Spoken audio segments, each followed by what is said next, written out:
Hi, I'm Tori, and today I'm going to be reviewing two different self-help books, The Life-Changing Magic of Tidying Up and The Joy of Leaving Your Shit All Over the Place. This was the perfect combination of books to read. The Life-Changing Magic of Tidying Up is actually a serious self-help book, and it is trying to help you be more organized and kind of clean and take control of your life. And it was really helpful in actually giving me cleaning tips. And then once I was done with that, I read The Joy of Leaving Your Shit All Over the Place, which was great for putting things in perspective and reminding you that having a clean house is not the most important thing in the world, and life will still go on even if you are a little bit messy. So this was a very enjoyable combination of books to read, and I'm going to talk a little bit about both of them now.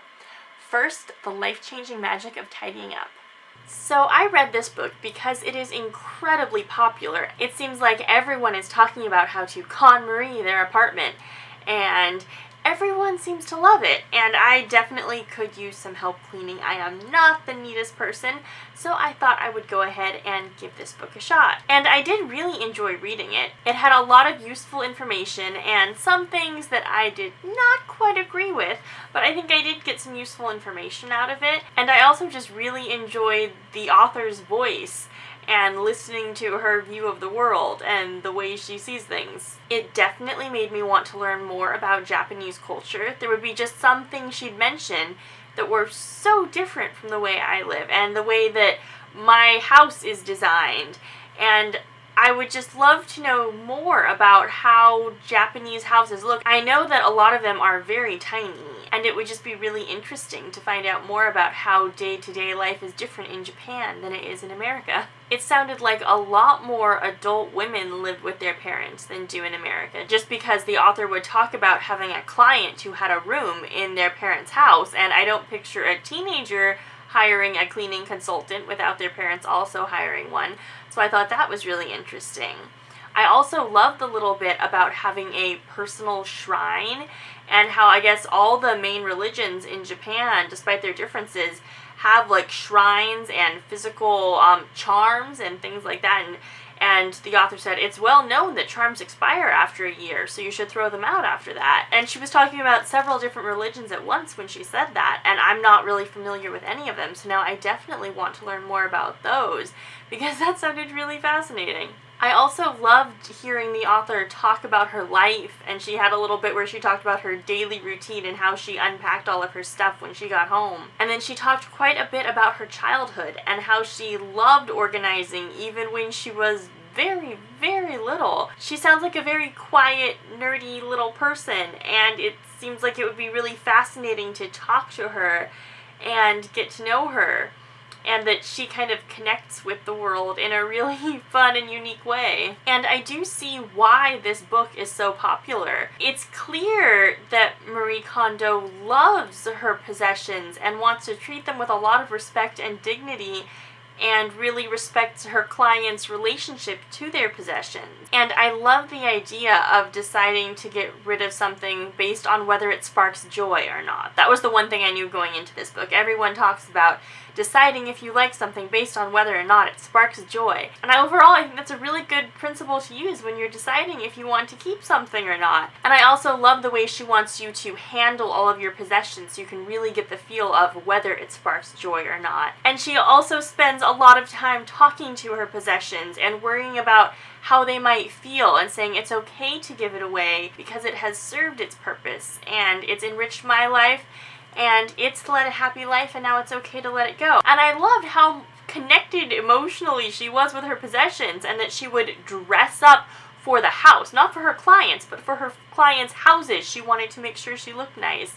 And I just loved that. I thought it was so charming and delightful. That being said, I didn't think every method in this book would work personally for me.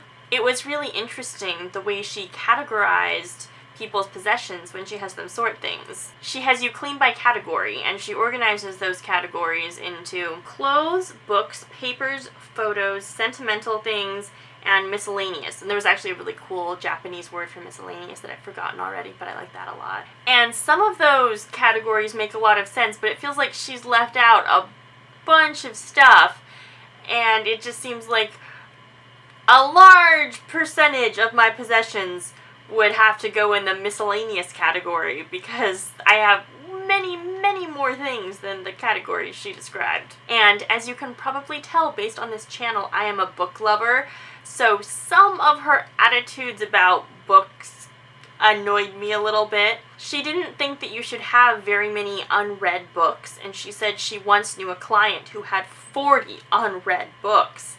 And while I was listening to that section, I glanced over at the one little tiny bookshelf nearest to me and counted, and that one bookshelf had 40 unread books on it. I probably have hundreds and hundreds of unread books, and I am absolutely okay with that. I feel like having lots of books enriches my life and gives me lots of options so that whatever mood I'm in, I'll always have a book that I'm eager to read. I also really didn't like her idea that a book is only supposed to come into your life when you buy it, and if you've owned it for a while and haven't read it, then it's time for that book to leave your life. And I guess that would be true if I was the kind of person who bought books brand new from bookstores or on the internet, and when I was ready to read one, I paid the full $15 or however much you have to pay for a new book these days, and had it shipped to me and then read it.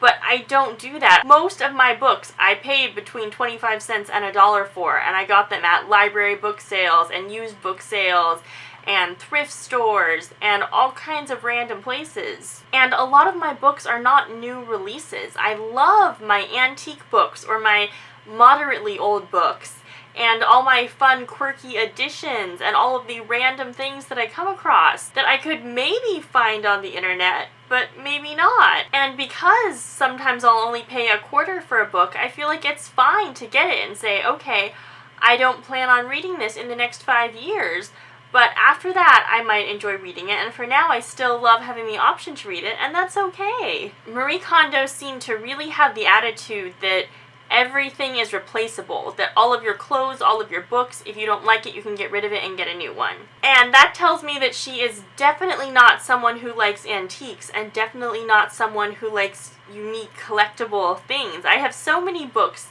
that are rare and strange and special and couldn't really be replaced in their exact condition. And the same thing goes for clothes too. I love strange and unique things. I love things that people made themselves for a Halloween costume and that I found in a thrift store and now I own it. And I'll never find something like that somewhere else. I also really love vintage clothes, and those are something that if you want to replace it, it's going to cost you a lot of money and you still won't find something exactly like it. So I have a very different attitude toward my possessions than the author does. I also really didn't like it that throughout most of the book she would talk about throwing things away and how many bags of garbage her clients collected. And she made a couple of offhand references to donating, but she never explicitly sat down and said, okay, let's talk about throwing away versus donating. She just kind of assumed that you would throw it out or maybe donate it if you really want to, but probably just throw it out.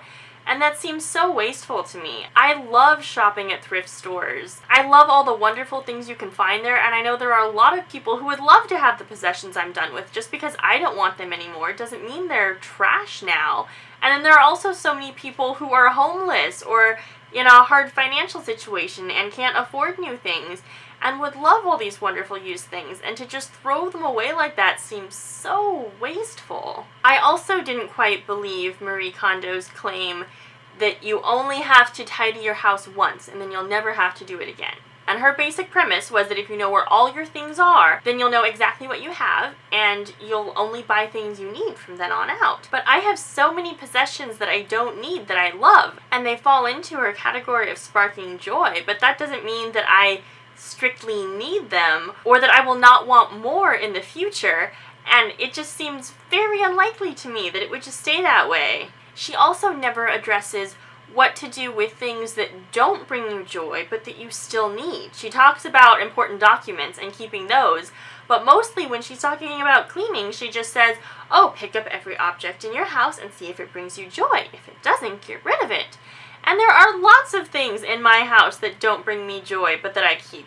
Things like tennis shoes or toilet plungers. I will never ever feel joy when looking at my tennis shoes, but I still need them occasionally, so I shouldn't get rid of them. And she never addresses those kinds of possessions at all. And it seemed like a lot of her solutions were one size fits all. She had kind of good ideas in a broad sense, but then when she started getting into the specifics, she said, everybody has to do this. Always do it this way. This works for everyone. This has worked for 100% of my clients, which I also find very hard to believe. And I agree completely that this method works for her and that it would work for a lot of people, but she didn't really allow for any differences from person to person. And to be fair, I was pretty skeptical going into this book. I'm always a little skeptical reading self-help books, especially ones that tell me to get rid of my things, when I love my things so very much. So I probably didn't approach this book with the best attitude, but I still tried to get a lot out of it. And I did feel like some of her ideas were really good. It's just some of them didn't quite seem right. I also really liked her idea of sitting down and visualizing what you want your life to look like when you're done tidying. And that seemed really helpful to kind of think about how your perfect life would look and what you're really working for. And I actually did that. I wrote out a little paragraph about what my ideal living space would look like once I was done tidying.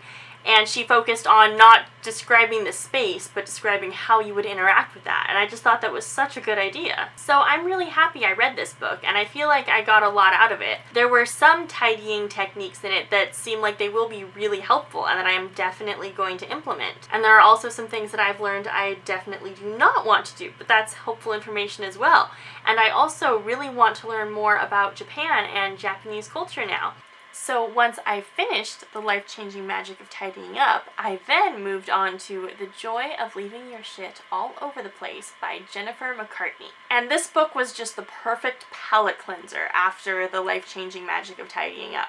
Because once I finished that book, I was feeling very kind of stressed and tense, and I definitely wasn't taking all of the advice to heart, but it just kind of leaves you in a mindset where you feel like you really need to worry about getting your house clean, and that it'll really matter and your life is really, really not together if everything isn't perfectly organized. And so The Joy of Leaving Your Shit All Over the Place was the perfect breath of fresh air. Jennifer McCartney just kind of wafts in and talks about how ridiculous some of these ideas are. And of course, buying things makes us happy. Having possessions makes us happy. Giving your things away doesn't really make a lot of people happy, and a lot of people do regret giving them away. This book was just such a delightful parody. I love any kind of parody book. Parodies of everything. Satire is one of my favorite things. And this book was just so refreshing. The audiobook wasn't even 2 hours long. It was just a nice, light little reminder to keep things in perspective and just kind of poking fun at the life-changing magic of tidying up and other self-help books in general. Mostly that one, but just kind of the self-help craze and the minimalist craze and all of that, and just kind of reminding you that you don't have to be like that, and just listening to how kind of outraged and horrified Jennifer McCartney was, and hearing her kind of just talk about how ridiculous this was, and funny little anecdotes about her life. It was a very funny little palate cleanser.